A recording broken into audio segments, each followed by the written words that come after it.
नमस्कार, के news India पर आप देख रहे हैं हमारा उत्तराखंड और मैं हूं आपके साथ जावेद अली। बुलेटिन में उत्तराखंड से जुड़ी हर खबर आप तक पहुंचाएंगे, लेकिन उससे पहले एक नजर हेडलाइंस की ओर। विद्यार्थियों को सीएम त्रिवेंद्र सिंह रावत विद्यार्थियों के लिए ई ग्रंथालय का किया शुभारंभ। 5 विश्वविद्यालय और 104 महाविद्यालय ई ग्रंथालय से जुड़े। आज से शुरू हुई चारधाम यात्रा, हरदा ने किया यात्रा के फैसले का स्वागत। कांवड़ यात्रा पर भी सरकार ले कोई निर्णय। खटीमा में उत्तराखंड लोक कलाकारों की मांग, ढोल वादन परिधानों में किया प्रदर्शन पर सरकार को ज्ञापन भेजा। भारत नेपाल बॉर्डर के निवासियों में चिंता, नेपाल बॉर्डर पर भी है सेना अलर्ट पर, सैनिकों की गश्त पर नेपाल रख रहा नजर। पंतनगर में नर हाथी की मौत से हड़कंप, बीमारी के चलते मौत की आशंका, पोस्टमार्टम से खुलेगा मौत का राज। आज से शुरू हुई चारधाम यात्रा, बद्रीनाथ में रात को नहीं रुक सकेंगे यात्री, व्यवस्था बनाने में लगेगा समय। आप देख रहे हैं के न्यूज, खबरों का सारथी। और खबरों की शुरुआत करेंगे। मुख्यमंत्री त्रिवेंद्र सिंह रावत ने बुधवार को सचिवालय से राज्य के शासकीय विश्वविद्यालय एवं महाविद्यालयों के पुस्तकालय में ई ग्रंथालय का शुभारंभ किया। प्रदेश के 5 विश्वविद्यालय एवं 104 महाविद्यालय ई ग्रंथालय से जुड़ चुके हैं। ई ग्रंथालय से लाइब्रेरी का मैनेजमेंट सिस्टम डिजिटल प्रारूप पर होगा। इससे शिक्षकों, विश्वविद्यालय एवं महाविद्यालयों में पढ़ने वाले छात्र छात्राओं को शिक्षण कार्य में काफी सुगमता मिलेगी। मुख्यमंत्री त्रिवेंद्र सिंह रावत का बड़ा ऐलान, विद्यार्थियों को सीएम त्रिवेंद्र सिंह रावत ने दी बड़ी सौगात। विद्यार्थी के लिए ई ग्रंथालय का शुभारंभ। 5 विश्वविद्यालय और 104 महाविद्यालय ई ग्रंथालय से जुड़े। ई ग्रंथालय से लाइब्रेरी का मैनेजमेंट सिस्टम डिजिटल प्रारूप पर, छात्र छात्राओं को शिक्षण कार्य में होगी काफी सुगमता। ई ग्रंथालय से 35 लाख पुस्तकें ऑनलाइन उपलब्ध। सभी पुस्तकों का अध्ययन करने में मिलेगी सरलता। करीब 2.5 लाख से अधिक छात्र छात्रा इसमें जुड़ेंगे।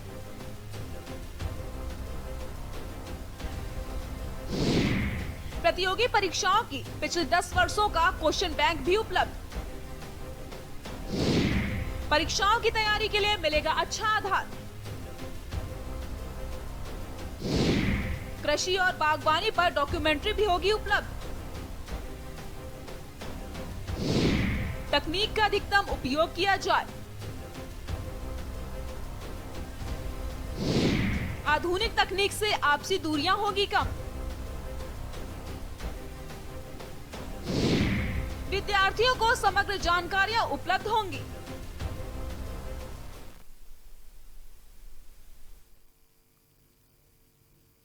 और उत्तराखंड में शुरू हुई चारधाम यात्रा को लेकर जिलाधिकारी स्वाति एस भदौरिया ने बुधवार को बद्रीनाथ धाम यात्रा व्यवस्थाओं का जायजा लिया। उन्होंने इस दौरान बद्रीनाथ मंदिर परिषद, तप्तकुंड और लावंगगढ़ स्लाइड जोन, लावंगगढ़ इंडस्ट्री पॉइंट और नगर पंचायत के कार्यों का निरीक्षण कर निर्माण कार्य में तेजी लाने के निर्देश भी दिए। जिलाधिकारी ने बद्रीनाथ धाम जाने वाले श्रद्धालुओं के लिए लावंगगढ़ में बने इंडस्ट्री पॉइंट का निरीक्षण कर यहां तैनात कर्मचारियों को यात्रियों की थर्मल स्क्रीनिंग, मास्क और हैंड सैनिटाइजर कर पूरी सावधानी बरतने के निर्देश भी दिए।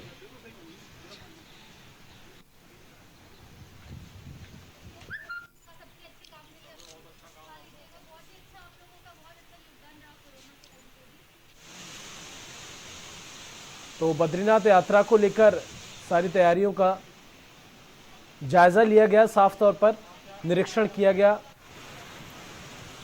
तमाम दिशा निर्देश भी दिए गए, क्योंकि चारधाम यात्रा, जिलाधिकारी स्वाति एस भदौरिया ने यह जायजा लिया।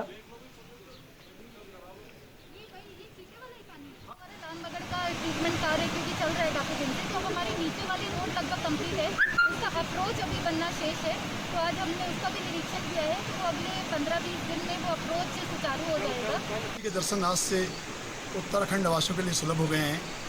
मुख्यतः मचान के पास से दर्शन बहुत दूर हो रहे थे और कुछ लोगों का निवेदन था भगवान को करीब से देख पाएँ।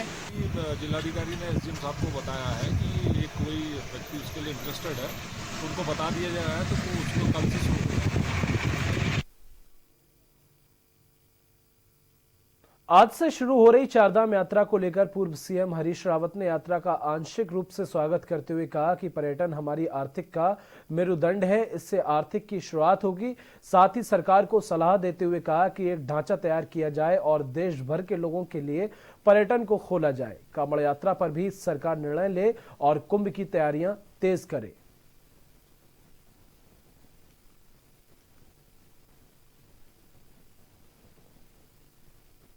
चारधाम यात्रा प्रारंभ करने के आंशिक रूप से इसे ही फैसले का स्वागत करते हैं और हम चाहते हैं सरकार जो है सेलेक्टिव तरीके से देश भर के लोगों को बुलाए, चाहे लॉटरी सिस्टम से बुलाए, ताकि हमारी आर्थिक गतिविधियां जो है प्रारंभ हो सके। हमारे मेरुदंड है पर्यटन, जो है पर्यटन की भी पॉलिसी अनाउंस करे और उधर कांवड़ यात्रा को भी स्केलेटन की ढांचागत तरीके से ही सही उसको भी प्रारंभ करें और कुंभ की तैयारी। और महंगाई को लेकर पूर्व सीएम हरीश रावत द्वारा बैलगाड़ी पर बैठकर किए जा रहे प्रदर्शन कर बीजेपी प्रदेश अध्यक्ष वंशीधर भगत ने हरीश रावत पर निशाना साधा और टिप्पणी करते हुए कहा कि हरीश रावत के पास कोई काम नहीं है तो वो अपने अस्तित्व को बचाने और मीडिया में बने रहने के उद्देश्य से ये ड्रामा कर रहे हैं। साथ ही भगत ने कहा कि हरीश रावत को सलाह देते हुए कहा कि हरीश रावत को राजस्थान में भी बैलगाड़ी चलानी चाहिए, क्योंकि देश में सबसे ज्यादा डीजल पेट्रोल के दाम वहीं पर हैं और सरकार भी कांग्रेस की है। भी कर रहे हैं अपने अस्तित्व की लड़ाई लड़ रहे हैं, उनके पास और है क्या इसके अलावा करने को। लेकिन एक राय मैं उनको देना चाहता हूं, जो बैलगाड़ी वो उत्तराखंड में चला रहे हैं, एक बार राजस्थान में भी चला लें। राजस्थान में पूरे देश से सबसे महंगा तेल है, तो वहां कांग्रेस की सरकार है, तो एक बार वहां चला के देखे ना वो बैलगाड़ी को, तब समझ में आता है। खाली यहाँ पर असल में क्या है, कांग्रेस के अंदर द्वंद है, प्रीतम सिंह जी आगे या हरीश रावत जी आगे, तो वो एक दूसरे को पछाड़ने के लिए कैसे हम हाईलाइट हों, कोई न कोई ऐसे काम कर रहे हैं जिससे अखबार में सुर्खियों में आ सके।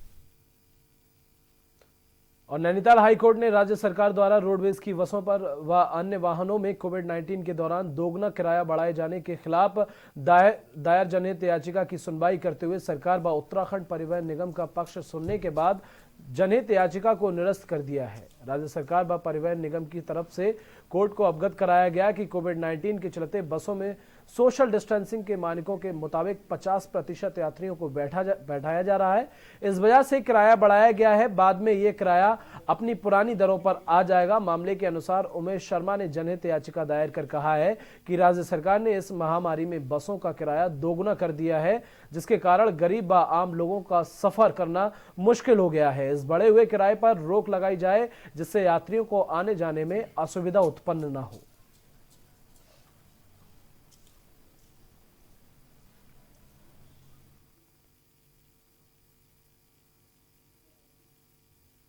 नैनीताल हाईकोर्ट ने हरिद्वार स्थित बाण गंगा में अवैध खनन के मामले में दायर जनहित याचिका की सुनवाई हुई। राज्य सरकार के अधिवक्ता ने कोर्ट को अवगत कराया कि वहां पर जिन व्यक्तियों द्वारा अवैध खनन किया जा रहा है उसके खिलाफ कार्रवाई करते हुए भारी जुर्माना लगाया गया है। कोर्ट ने सरकार द्वारा रखे गए तथ्यों का संज्ञान लेते हुए याचिका को निस्तारित कर दिया है। मामले की सुनवाई मुख्य न्यायाधीश रमेश रंगनाथन व न्यायमूर्ति रमेश चंद्र खुलबे की खंडपीठ में हुई। इस व्यक्ति के द्वारा अवैध खनन किया गया और उसमें आवश्यक कार्यवाही गतिमान है, तो सरकार और डिस्ट्रिक्ट मजिस्ट्रेट की इस कार्रवाई को देखते हुए फिलहाल ऑनरेबल कोर्ट ने जो division bench honourable chief justice and honourable justice R C Khulbe की थी, उनके द्वारा साथ में याचिकाकर्ता को यह भी लिबर्टी दी है कि अगर भविष्य में इस प्रकार की कार्रवाई अवैध खनन की कोई पाई जाती है या सरकार द्वारा कोई उचित कार्रवाई नहीं की जाती इस संबंध में, तो याचिकाकर्ता दोबारा एक फ्रेश रिट पिटीशन से इस कोर्ट को अप्रोच कर सकते हैं। और यहाँ वक्त एक छोटे से ब्रेक का, बहुत जल्द हाजिर होंगे।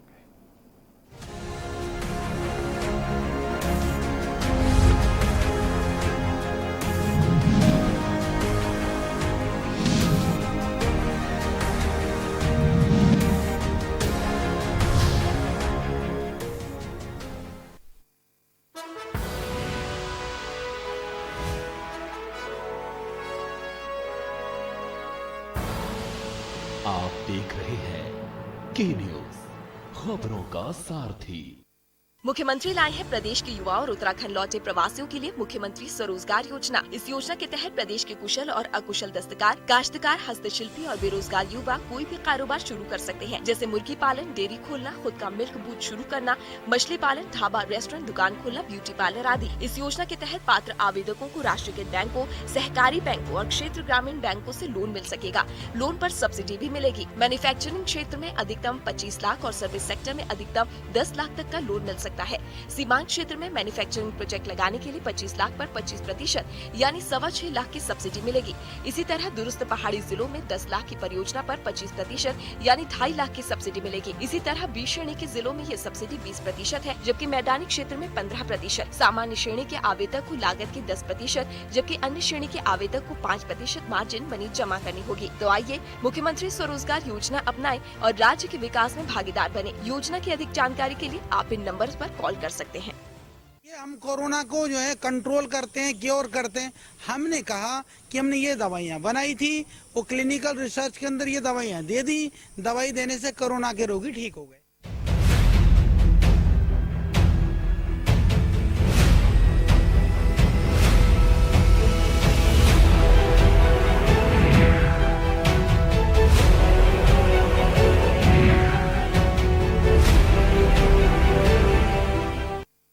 कोरोना महामारी से परेशान युवकों व प्रदेश से बाहर आ रहे प्रवासियों के लिए सरकार ने कई कदम उठाए हैं। उत्तराखंड के लोगों को आत्मनिर्भर बनाने के लिए मुख्यमंत्री स्वरोजगार योजना के माध्यम से प्रयास किए जा रहे हैं। मुख्यमंत्री स्वरोजगार योजना उत्तराखंड के मूल निवासी स्थायी निवासियों के लिए है।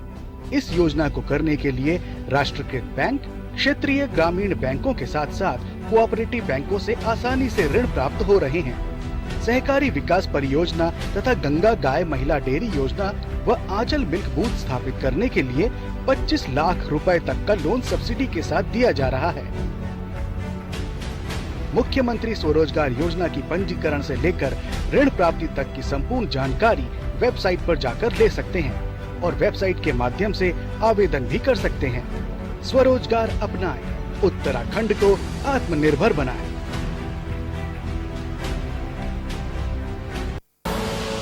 आप देख रहे हैं के न्यूज, खबरों का सारथी।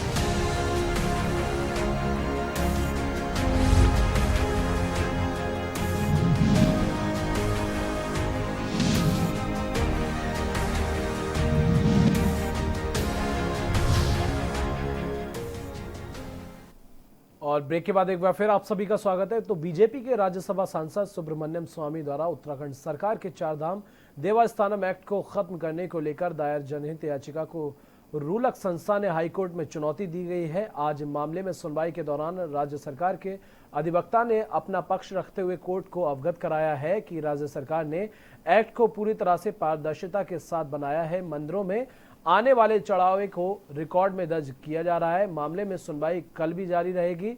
देहरादून एनजीओ ने याचिका दायर कर कहा है कि चारधाम यात्रियों की सुविधाओं को ध्यान में रखते हुए राज्य सरकार ने देवस्थानम बोर्ड अधिनियम बनाकर चारधाम व अन्य मंदिरों का प्रबंध कर लिया है। उससे भी कहीं भी हिंदू धर्म की भावनाएं आहत नहीं होती। लिहाजा सुब्रमण्यम स्वामी द्वारा दायर जनहित याचिका पूरी तरह से निराधार है। अभी हियरिंग कंटिन्यूस चल रही है और आज भी स्टेट ने अपने एक्ट को डिफेंड किया है। Primarily on the ground of article 25 and 26 they have defended it. और स्टेट ने कोर्ट के सामने ये भी रखा है कि ये कोई रिलीजियस डिनोमिनेशन नहीं है जो आपके सामने पिटिशन लेके आया है, तो लिहाजा पिटिशन खारिज होनी चाहिए। और एक्ट बिल्कुल ठीक बनाया है स्टेट ने। और वहाँ पे स्टेट ने स्पेसिफिकली कोर्ट के सामने ये रखा है कि वहाँ एक रजिस्टर बनाया गया है। और सीमांत खटीमा में शहर के बीचों बीच बहने वाला खखरा और एठा नाले की सफाई की मांग को लेकर उत्तराखंड एकता मंच के लोगों ने उपजिला अधिकारी निर्मला बिष्ट को ज्ञापन मांग पत्र सौंपा है। और आपको बता दें, संगठन का कहना था कि हर वर्ष बरसात से पहले नगरपालिका द्वारा नालों की सफाई कराई जाती थी, लेकिन इस बार सफाई न होने से खटीमा व विभिन्न क्षेत्रों में जलमग्न होकर बाढ़ की स्थिति पैदा होने की आशंका है। इस बाढ़ से दर्जनों शहर के इलाके बाढ़ से प्रभावित होते हैं।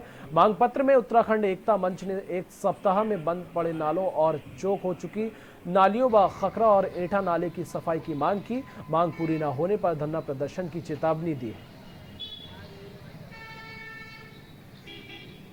नगर पालिका जो है पूरी तरह से निष्क्रिय हो चुकी है और जनता का विश्वास खटीमा नगर पालिका से उठ चुका है और खटीमा में जल भराव की समस्या रहती है हर वर्ष बरसात के समय में। और इस बार भी किसी तरह की कोई सफाई नहीं हुई है, ना नालों की ना नालियों की, सब चौक पड़े हैं। नगर पालिका प्रशासन बिल्कुल मूक दर्शक बना हुआ है और निश्चित रूप से खटीमा जल भराव की चपेट में आएगा और खटीमा बाढ़ की चपेट में भी आएगा, खटीमा डूबेगा। और शहीद के नाम पर 18 साल बाद भी ना तो स्मारक बना और ना ही डिग्री कॉलेज का नाम शहीद के नाम पर रखा गया।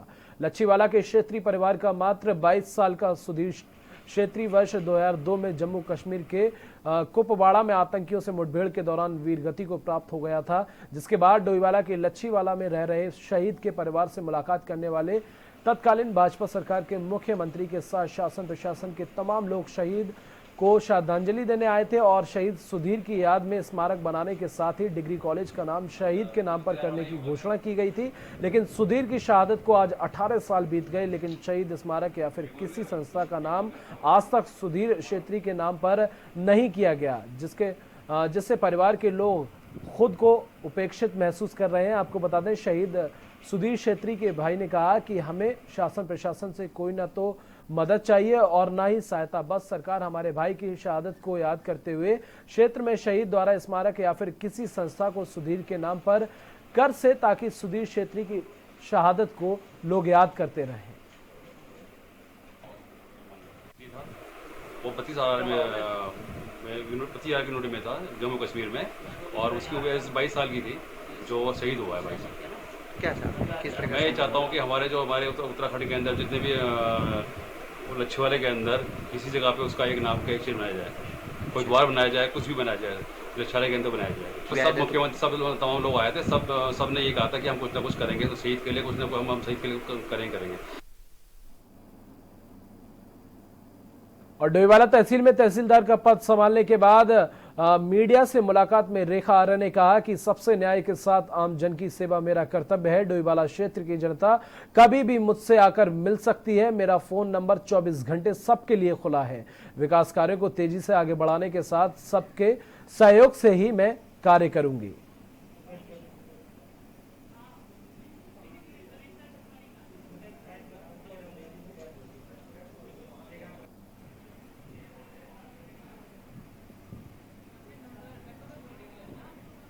जो ये नया क्षेत्र दिया है, मैं पूरी अपनी ईमानदारी के साथ इस क्षेत्र में जितनी भी मुझसे अपने प्रशासनिक दायित्वों के साथ साथ जन सेवा हो सकेगी, मैं उनका पूरा अपने पूर्ण मनोयोग से जो है इसका पालन करूँगी।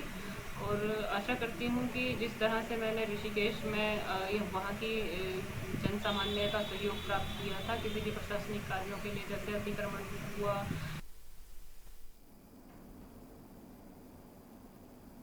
और दुनिया भर में फैली कोरोना महामारी के चलते देश में अनलॉक 2 शुरू हो चुका है। अनलॉक 2 की घोषणा के बाद देश के प्रधानमंत्री नरेंद्र मोदी द्वारा बीपीएल श्रेणी में आने वाले गरीबों को 5 माह तक फ्री राशन बांटे जाने की घोषणा कर दी है, जिससे गरीबी रेखा से नीचे जीवन यापन करने वाले प्रत्येक वर्ग के लोगों को सरकारी राशन का लाभ मिल सकेगा। इसमें प्रत्येक यूनिट को 5 किलो गेहूं या फिर 5 किलो चावल व 1 किलो दाल सरकार द्वारा मुफ्त मुहैया कराई जाएगी। मोदी द्वारा फ्री में 5 माह तक राशन बर्थडे जाने के फैसले का लोगों ने समर्थन किया है, तो और वहीं सरकार का धन्यवाद भी जताया। तो वहीं फ्री में राशन वितरण करने वाले राशन डीलरों के सामने बड़ी समस्या उत्पन्न हो चुकी है। गोदाम से लेकर राशन बांटने तक आने वाला खर्चा से राशन डीलर परेशान है। राशन डीलरों से सरकार से इस और भी ध्यान देने की अपील की गई है। तो वहीं राशन वितरण करते समय बायोमेट्रिक न किए जाने की गुहार लगाई है। कोरोना महामारी के चलते राशन लेने आ रहे लोगों का बायोमेट्रिक करना खतरनाक हो सकता है, इसीलिए सरकार बायोमेट्रिक के बिना ही लोगों को राशन वितरण करने की अपील की है।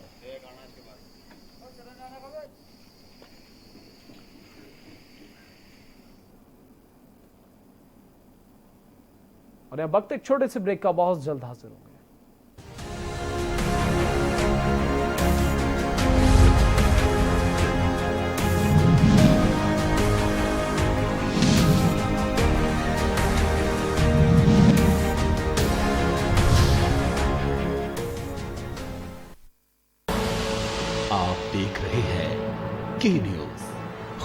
का सारथी। ये हम कोरोना को जो है कंट्रोल करते हैं, क्योर करते हैं। हमने कहा कि हमने ये दवाइयाँ बनाई थी, वो क्लिनिकल रिसर्च के अंदर ये दवाइयाँ दे दी, दवाई देने से कोरोना के रोगी ठीक हो गए।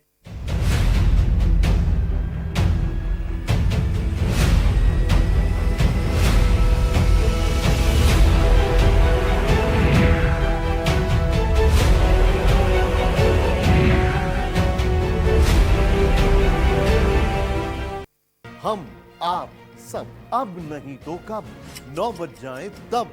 बहुत हुई राजनीति की माया, हम बताएंगे कि आपके हिस्से में क्या आया। फिक्र आपकी, सोमवार से शुक्रवार रात 9 बजे। TV9 भारतवर्ष, अब तो सब देख रहे हैं। Mount Litra Z School, Unnao, #1 in academics, #1 in sports, best teachers, best result, smart classroom, best transport facility, world class infrastructure के साथ Mount Litra Z School, Unnao।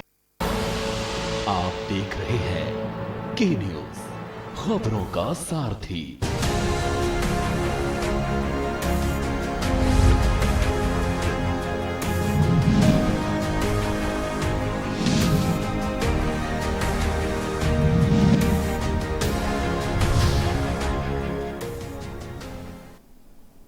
और ब्रेक के बाद एक बार फिर आप सभी का स्वागत है। खबरों में आगे बढ़ेंगे और बात करेंगे मंगलौर क्षेत्र के लंढौरा की, जहां पर पारिवारिक झगड़े के कारण पत्रकार ने फांसी लगाकर आत्महत्या कर ली। मरने से पहले उसने एक वीडियो भी बनाई है जो पत्रकार के मोबाइल में सुरक्षित है। परिजनों ने मामले की पूरी जानकारी पुलिस को दी है। पुलिस ने शव को कब्जे में लेकर पोस्टमार्टम के लिए भेज दिया है और आगे की कार्रवाई शुरू कर दी है। हमारे चाचा के साथ ना, तो जो हमारे चाचा के लड़के थे उन्होंने उनके साथ मारपीट करी थी, उन्हें बहुत टॉर्चर करा और फिर उसके बाद फ़ोन पे भी धमकियाँ दी कि तुम्हें गोली मार देंगे। और उन्होंने एक मतलब वीडियो बनाई है सुसाइड से पहले। जानकारी मिली सुबह लगभग 5 बजे के आसपास, एक अतिकुर रहमान नाम के व्यक्ति हैं जो स्वतंत्र चेतना में जो है पत्रकार थे, उन्हें सुसाइड कर लिया है। सुसाइड करने के बाद उसका पंचायतनामा पुलिस द्वारा भरकर PM करवा दिया गया है। कुछ भी जो भी चीज़ें अगर इसमें इस तरह का कोई क्रिमिनल एंगल नज़र आता है।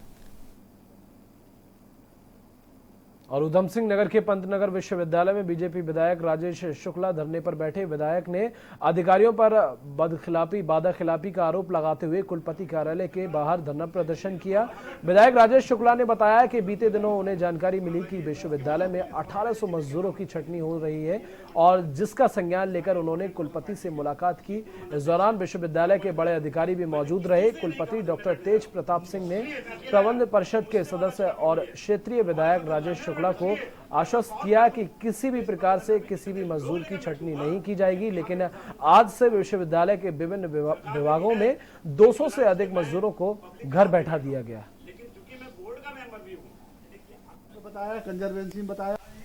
आज मुझे अफसोस हो रहा है कि सत्ता पक्ष का विधायक होने के बाद मुझे इसलिए यहाँ बैठना पड़ा क्योंकि अभी कुछ दिनों पहले समाचार पत्रों में खबर आई थी कि यहाँ से 1800 कर्मचारियों का नौकरी से छटनी की जाएगी। मैं उस संबंध में विश्वविद्यालय के कुलपति महोदय, अन्य अधिकारियों से, प्रशासनिक अधिकारियों से मिला और सबने मुझे आश्वस्त किया कि ऐसी कोई योजना हमारी नहीं है और हम किसी भी कर्मचारी की छटनी करने नहीं जा रहे। और सितारगंज पंडारी गांव में सड़क किनारे एक शिक्षक अपने विद्यालय से सटी बेशकीमती सरकारी जमीन पर दिन दहाड़े निर्माण करा रहा था। इसके आसपास के क्षेत्र में खूब चर्चा है, बावजूद इसके संबंधित विभागीय अधिकारी इस पर चुप्पी साधे बैठे हैं। सितारगंज शहर से यही कोई 1 किलोमीटर दूर लोसारी बाबा की मजार के पास लोका गोठा मार्ग के किनारे एक शिक्षक का निजी स्कूल है। उसी की दीवार से सटाकर एक बहुत बड़ा सरकारी प्लॉट खाली है। लोग बताते हैं कि प्लॉट में इमारत बनवाने के लिए शिक्षक निर्माण करा रहा है। काम पिछले काफी समय से तेजी से चल रहा है। वैसे भी सरकारी जमीन पर निर्माण कराना कानूनी अपराध है। इस पर वह खुलकर कहता है कि यहाँ गैर सरकारी जमीन है। यही नहीं पर प्रश्नगत जमीन ज्यादा और उसके बीचों बीच मुहाने पर तमाम घरों आदि के विकास के लिए पुलिया होने के कारण पूरे क्षेत्र में निर्माण की खूब चर्चा है। संबंधित विभागीय अधिकारी कर्मचारी इस पर रहस्य में मौन साधे हुए हैं।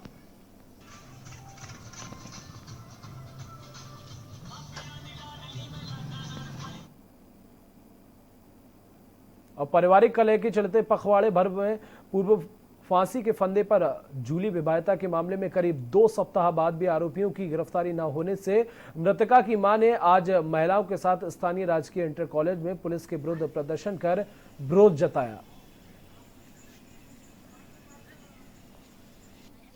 हमारी बेटी को मार दिया है और सब ऐसे घूम रहे हैं। पुलिस का कोई मतलब वो नहीं है, कार्रवाई कुछ नहीं कर रही है पुलिस।